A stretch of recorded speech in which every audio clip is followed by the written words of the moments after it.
গোপাল, কি হয়েছে তোমার? কি আর বলি মহারাজ, কৃষ্ণনগরের ভবিষ্যৎ দেখে আমি তো ভাষাই হারিয়ে ফেলেছি। বলো কি, কৃষ্ণনগরের ভবিষ্যৎ? তা শুনি শুনি, খুব ভালো কিছু নিশ্চয়ই। এতে আর শোনার কি আছে মহারাজ, অবশ্যই ভালো হবে। সে কথা তো আমি একবারও বলিনি মন্ত্রী মশাই। আহা গোপাল, বনিতা না করে বলি ফেলো না দেখি, কি এমন দেখেছো কৃষ্ণনগরের ভবিষ্যৎ? তাহলে শুনুন, কৃষ্ণনগরের ভবিষ্যৎ ঘোর অন্ধকারে, মোটেই ভালো নয়। হ্যাঁ, বলো কি? কৃষ্ণনগরের ভবিষ্যৎ বলতে আমি ছোট ছোট ছেলে মেয়েদের কথাই বলছি।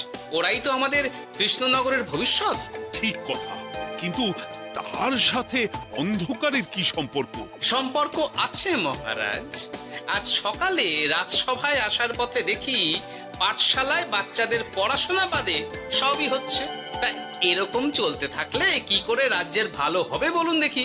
না হওয়ারই বা কি আছে শুনি? পড়াশোনার সাথে রাজ্যের ভালো খারাপের কি আছে? সত্যি মন্ত্রী হয়েও যে আপনি এসব কথা বলেন, ভাবলেও অবাক লাগে। গোপাল, মুখ সামলে কথা বলো। আপনিও তাহলে আগে বুঝুন, তারপর কথা বলুন। উফ, আবার শুরু হয়ে গেলে তোমরা। ক্ষমা করবেন মহারাজ, কিন্তু আমি তো কিছু শুরু করিনি। মন্ত্রী মশাই তো না বুঝে কথা বলছেন। আপনি বলুন মহারাজ, বাচ্চারাই তো সমাজের ভবিষ্যৎ। হ্যাঁ, ওরা এখন যা শিখবে সেটাই তো পরে কাজে লাগাবে। ঠিক ঠিক, শিক্ষার গুরুত্ব অনেক, তাকে এত অবহেলা করলে তো চলবে না। সেটাই তো মহারাজ, একে তো সকলে পাঠশালায় আসে না, তার উপর যে কয়জন আসে তাদের মধ্যেও কেউ খেলে বেড়ায়, কেউ ঘুরে বেড়ায়, এসব হয়। বুঝলাম, কিন্তু রাজপণ্ডিত কিছু বলে না। কি করে বলবেন মহারাজ? উনি তো নিজেই ঘুমে ঢুলতে থাকেন। কি? আমি কালই রাজপণ্ডিতের সাথে এই ব্যাপারে কথা বলবো। কিন্তু শুধু রাজপণ্ডিতের সাথে কথা বললেই হবে না মহারাজ, তার সাথে এমন কিছু করতে হবে যাতে ছেলেপুলেরা রোজ পাঠশালায় খুশি মনে এসে পড়াশোনা করে। তার জন্য কি করা যায় বলো তো? আর তোমার কাছে কি কোনো উপায় আছে? থাকলে তো আগেই বলে দিত, এত সময় ধরে অভিযোগ করে যেত নাকি? আচ্ছা, আপনার কাছে কি কোনো উপায় আছে মন্ত্রী মশাই? মানে এখন নেই, ভাবতে হবে। তাহলে একটু চুপ করে থাকুন। ছাড়ো না গোপাল, তুমি বলো। আমি বলছিলাম, ওই বাচ্চাদের পাঠশালার প্রতি আগ্রহ আনার জন্য যদি একবেলা ভাত, ডাল, দুধ, ডিম ইত্যাদি খাওয়ানো যায়, তাহলে সেটা কার্যকর হবে বলে মনে হয়। অসম্ভব, রাজ্যের কত খরচ বেড়ে যাবে জানো? তুমি থামো তো মন্ত্রী, সব সময় খালি উল্টো কথা বলা। আমি একদম একমত গোপালের সাথে। কৃষ্ণনগরের উন্নতির জন্য আমি সব করতে রাজি।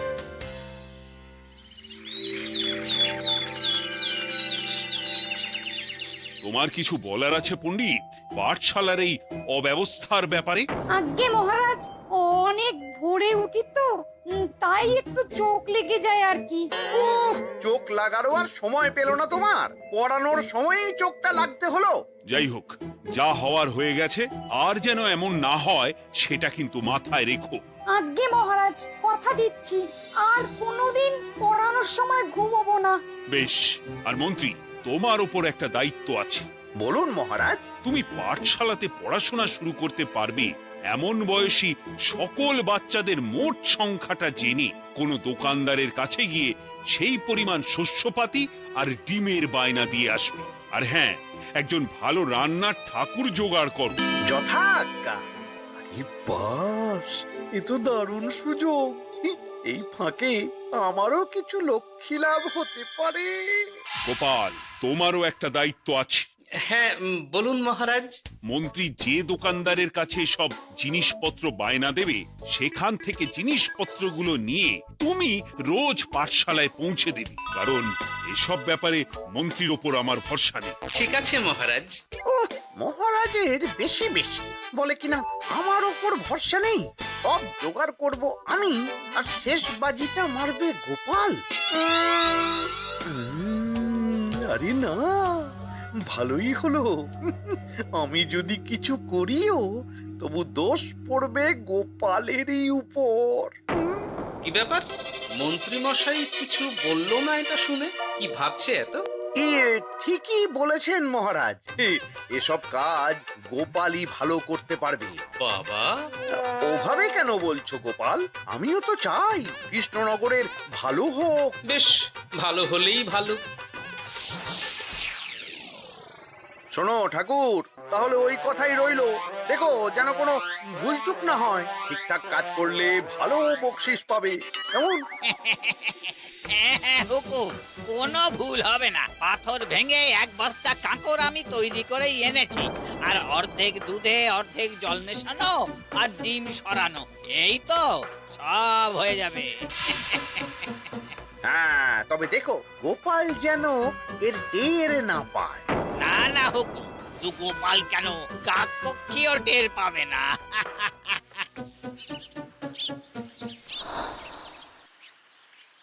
যাক বাবা, এবার শুধু জিনিসের দামটা মহারাজকে বাড়িয়ে বললেই কাজ হাসিল। এদিকে অতিরিক্ত মূল্যটাও আমার হবে, আর বাকি জিনিসগুলো বিক্রি করার পর সেই দামও আমারই হবে।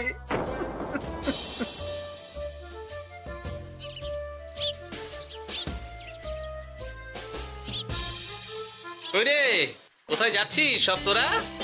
যাচ্ছি গো গোপাল দাদু।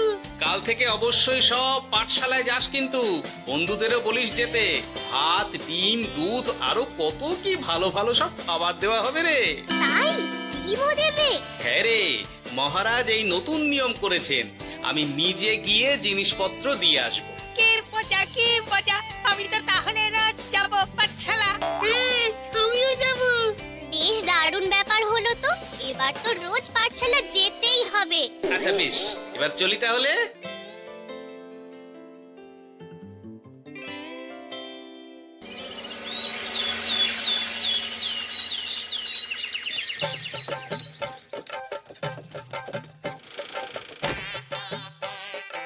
এই নাও গো ঠাকুর, সব জিনিস নিয়ে চলে এসেছি। একবার মিলিয়ে নাও দেখি। ঠিক আছে গোপাল দাদা, এখনই সব দেখে নিচ্ছি।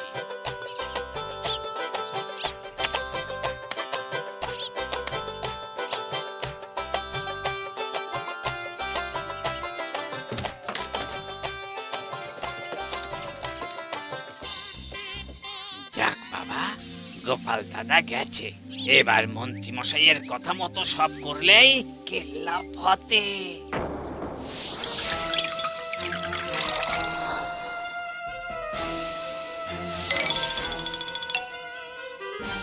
কই গো ঠাকুর? এই তো হুকুম, আপনার কথা মতো সব কাজ হয়ে গেছে। ওই দেখুন, ওখানে জিনিসগুলো রাখা আছে, আপনি নিয়ে যেতে পারেন। বাবা বাবা, খুব ভালো, খুব ভালো।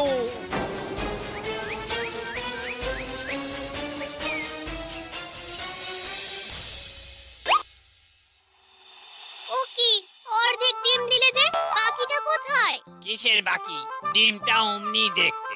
বললেই হলো, ডিম কখনো অর্ধেক হয়? বাকিটা কোথায় বলো, নইলে কিন্তু। আরে বাবা, তুমি ডিম খেতে খুব ভালোবাসো বুঝি? হ্যাঁ তো। তাহলে এটা জানো না যে অর্ধেক ডিমের দ্বিগুণ শক্তি হয়? সত্যি? হ্যাঁ, তা নয় তো কি মিথ্যে? ওই জন্যই তো আমি তোমাদের সকলকে অর্ধেক ডিম দিই। আরে বাস, এটা তো আমরা কেউই জানতাম না। ঠিক আছে, আমি আমার সকল বন্ধুকে এটা জানাবো। যাক বাবা, বিশ্বাস করলো তবে, নইলে আর একটু হলেই ধরা পড়ে যেতাম।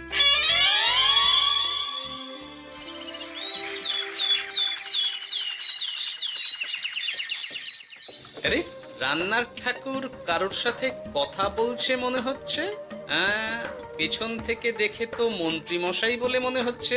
একটু কাছে গিয়ে দেখি তো কি ব্যাপার।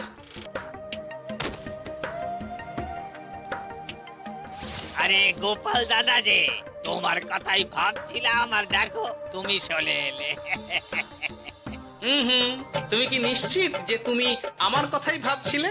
আমি তো তোমাকে কারোর একজনের সাথে কথা বলতে দেখলাম। আবার মন্ত্রী মশাইকে দেখে ফেলেনি তো? কথাটা বেফাঁস হয়ে যাওয়ার আগেই আমাকে কথা ঘোরাতে হবে। কি গো বলো, এত কি ভাবছো? ইয়ে, না না, এতে ভাবার আর কি আছে?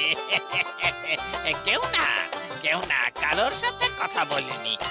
আমি তো একাই ছিলাম। তুমি বোধহয় ভুল দেখেছো। হ্যাঁ, ভুলই হবে। কি ব্যাপার, ঠাকুর এভাবে বলছে কেন? তাহলে কি সত্যি ভুল দেখলাম নাকি অন্য কোনো ব্যাপার আছে? না, পরে দেখতে হচ্ছে। ঠিক আছে, এই আমি যাই গো, হ্যাঁ অনেক কাজ আছে।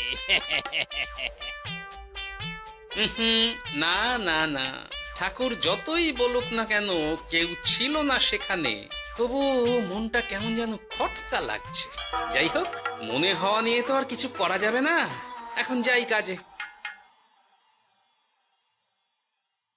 তা মন্ত্রী, পাঠশালায় রোজ ভালো মানের আনাজপাতি যাচ্ছে তো? আগে হ্যাঁ মহারাজ, আমি তো ভালো মানেরই সব চাল ডালের বায়না দিয়েছি। কথা মতো তো সেগুলোই পাঠানোর কথা, তবে বাকিটা গোপাল জানে। মানে গোপাল জানে মানে ঠিক কি বলতে চাইছেন আপনি মন্ত্রী মশাই? না মানে জিনিসগুলো সব নিয়ে তো তুমিই যাও, তাই আর কি। সেটাও করতে হচ্ছে, কারণ মহারাজ আপনার উপর ভরসা করতে পারেন না। আহ গোপাল, ঠিক আছে, আমি বুঝতে পেরেছি। মন্ত্রী, সপ্তাহে সপ্তাহে জিনিসের দাম মিটিয়ে দিচ্ছ তো? হ্যাঁ হ্যাঁ, আগের সপ্তাহের দাম মিটিয়ে দিয়েছি, কিন্তু পরেরটা বাকি। আর মহারাজ বলছিলাম কি, পরের মাস থেকে জিনিসের দাম একটু বাড়তে পারে।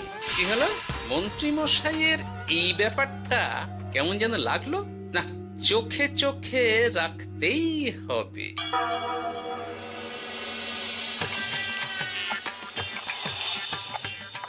কিরে বুটি, তুই অর্ধেক ডিম খেয়ে বাকি অতটা রেখে দিলি কেন? রান্নাটা ভালো হয়নি বুঝি? না গো দিদা, খুব ভালো হয়েছে। আমি তো আসলে এখন এমনই খাচ্ছি। শিকিরে, কেন রে পুটি, তোর তো ডিম খুব প্রিয় ছিল রে। এখনো ভালো লাগে। তাহলে পুরো ডিম খাচ্ছিস না কেন? এ বাবা, তুমিও জানো না, অর্ধেক ডিমের শক্তি গোটা ডিমের থেকে বেশি, মানে দ্বিগুণ শক্তি। কি বলে কি গো? এই তোকে এমন কথা কে বলেছে রে? ওমা, কেন? পাঠশালার রান্নার ঠাকুর আমাদের তো রোজ অর্ধেক ডিমই দেয়, ওই জন্য আমি একদিন জিজ্ঞেস করেছিলাম, তখন বলল অর্ধেক ডিমের দ্বিগুণ শক্তি হয়। বলিস কি রে, এতদিন ধরে এসব চলছে? না, মহারাজকে জানাতে হবে।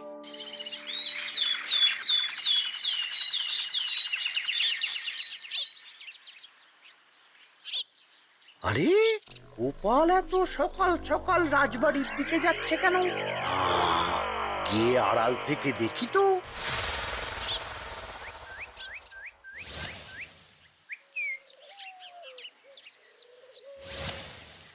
বলো গোপাল, কি হয়েছে? হঠাৎ কেন এভাবে একা দেখা করার কথা বললি? আসলে মহারাজ, আমি চাই না এই ব্যাপারটা মন্ত্রী মশাই জানুক, তাই একান্তে আপনার সাথে কথা বলতে চাই। কেন, কি হয়েছে সব খুলে বলো। তাহলে শুনুন মহারাজ।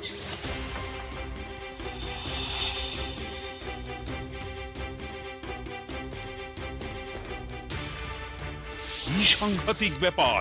আমি এখনই ওই রান্নার ঠাকুরকে কারাগারে বন্দি করার আদেশ দিচ্ছি। না না মহারাজ, সেটা ভুলেও করতে যাবেন না। আমার এই পুরো ব্যাপারটাতেই সন্দেহ আছে। পুরো পরিকল্পনার পেছনে মনে হচ্ছে অন্য কেউ আছে মহারাজ। তুমি ঠিক কার কথা বলতে চাইছো? প্রমাণ ছাড়া তো আমি কারো নাম বলতে পারবো না মহারাজ। এই রে, গোপাল বোধহয় সবটা বুঝতে পেরেছে। এবার কি করে নিজেকে বাঁচাই? কি করি কি করি কি করি? পেয়েছি। শোনো ঠাকুর, এখন কিন্তু মহারাজ সবটা জেনে গেছে, তাই দেখো যাই হয়ে যাক না কেন আমার নামটা যেন না আসে, নইলে কিন্তু তোমাকেই রাজ্য ছাড়া হতে হবে। না না হুকুম, দয়া করে এ কাজ করবেন না। আমি মরে গেলেও আপনার নাম নেব না। মাথায় থাকে যেন। বলো বলো, তুমি কেন এমন করেছো? আগে আগে আমি নিজে থেকে এসব করিনি মহারাজ, আমাকে এসব করার জন্য বাধ্য করা হয়েছে। কে তোমাকে সব করতে বলেছে? আগে গোপাল দাদা। কি মিথ্যে কথা! বেশ হয়েছে, এবার ঠেলা বুঝুক গোপাল। দেখলেন মহারাজ, খুব ভরসা করতেন না আপনি গোপালের ওপর? ভাবা যায় তলে তলে এই। মহারাজ, আমি সত্যিই সব কিছু করিনি। আমি যদি এটাতে যুক্ত হতাম তাহলে কি আপনাকে নিজে থেকে এসব জানাতাম? দেখো গোপাল, এখন এসব কথা বলে কোনো লাভ নেই। সবাই জানে তোমার মাথায় কত বুদ্ধি। তুমি ইচ্ছা করে আগে গন্ডগোল করে তারপর সেটা ঢাকতে নিজে থেকে সব বলছো। গোপাল, তুমি সত্যি করেছো কি করনি সেটা কিন্তু তোমাকেই প্রমাণ করতে হবে। এটা যেমন সত্যি যে এসব যে ঘটছে সেটা তুমি আমায় জানিয়েছো প্রথম, তেমনি এটাও সত্যি যে প্রতিদিনের শস্যের বস্তা তুমি নিয়ে যাও পাঠশালায়, তাই তোমাকেও যে সন্দেহের তালিকা থেকে বাদ দেওয়া যাবে না। বেশ, তাহলে আমি প্রমাণ জোগাড় করেই তবে এই রাজসভায় পা দেব।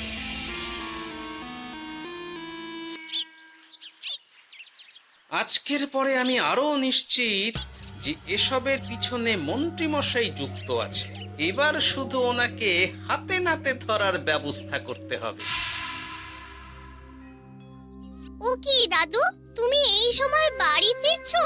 হ্যাঁ রে, তোর দাদুকে আর চোরের অপবাদ দিয়েছে, তাই প্রমাণ জোগাড় না করে আমি রাজসভায় যাব না। কি বললি? তোমাকে কে চোরের অপবাদ দিয়েছে? কে আবার? ওই মন্ত্রী। কিন্তু আমার সন্দেহ হচ্ছে যে আসল চোর ওই মন্ত্রী। বাস, তাহলে আর চিন্তা কি? আমরা আছি তো, মন্ত্রীর ওপর নজর রেখে তোমাকে সব খবর দিয়ে যাব। হ্যাঁ দাদু, আমারও অনেক রাগ হয়েছে। এতদিন মিথ্যে বলে আমাদের অর্ধেক ডিম খাইয়েছে। আমি এটা কিছুতেই মানতে পারছি না। এবার সত্যিটা সবার সামনে আসবেই।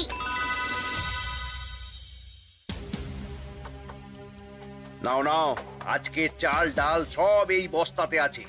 এই নিন আজকের মূল্য। দেখো, অর্থটা কিন্তু বড় কথা নয়। তোমার যে রোজ বিক্রি বাট্টা বেড়ে গেছে, আর তার জন্যই তোমার তো আমাকে মিষ্টি খাওয়ানো উচিত। একদম, আমি কালই আপনাকে মিষ্টি খাওয়াবো, একদম পাকা কথা। তাহলে আজ চলি, কাল দেখা হবে। দেখলি মন্ত্রী মশাই কি বদমাইশ। চল এখনই গিয়ে গোপাল দাদুকে সব বলি।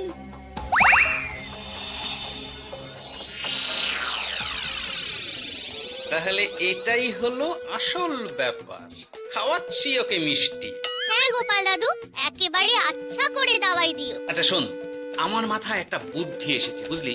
কাল তোরা ওই পাশের গ্রামের দোকানদারকে কিছু একটা করে আটকে রাখ, আর আমি সেই সুযোগে মন্ত্রীর সাথে দেখা করব। আচ্ছা, তুমি কোনো চিন্তা করো না। ঠিক আছে, তোরা এখন যা, আমিও একবার মহারাজের সাথে দেখা করে আসি।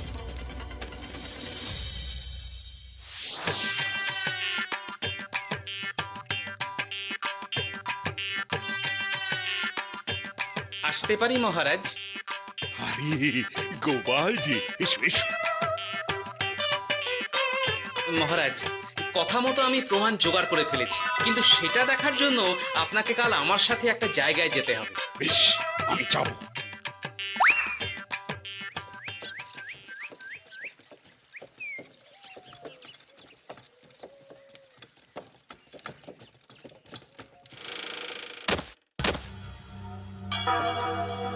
এই কি, তুমি কে? আগে আমি মালিকের খুব বিশ্বস্ত কর্মচারী। আজ সকালে মালিক একটা অন্য কাজে ব্যস্ত হয়ে পড়েছে, তাই আমাকে পাঠালো। কিন্তু কথা মতো আপনার জন্য মিষ্টি পাঠিয়েছে। এই তাই নাকি? দাও দাও দাও দাও, শুনেছি তোমাদের গ্রামের মিষ্টিও নাকি খুব ভালো। হ্যাঁ, ওই আর কি। নিন।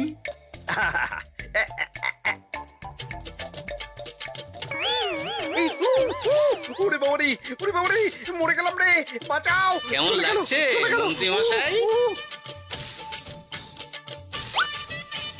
গোপাল, তুমি? তোমায় আমি ছাড়বো না। এই যে গোপাল দাদু, আসল দোকানদার। এই, আসল দোকানদার? এই রে, এবার কি হবে? এই, তোমার কি আর কিছু বলার আছে মন্ত্রী? তোমার সব কর্মকাণ্ড আমাদের কাছে ফাঁস হয়ে গেছে। তোমার সাহস কি করে হয় কৃষ্ণনগরের ভবিষ্যতের সাথে এমন করার? ক্ষমা করে দিন মহারাজ, আর হবে না, ক্ষমা করে দিন। না না না না, শাস্তি তো তোমাকে পেতেই হবে। সেপাই, আজ থেকে মন্ত্রীকে রোজ সকালে 100 বার বেতের বাড়ি ও অর্ধেক খাবার দেওয়া হবে। অর্ধেক খাবার? কেন জানেন না? অর্ধেক খেলে দ্বিগুণ শক্তি বাড়ে। ওরে বাবা গো, আমার আমার আমার মাথা ঘুরছে।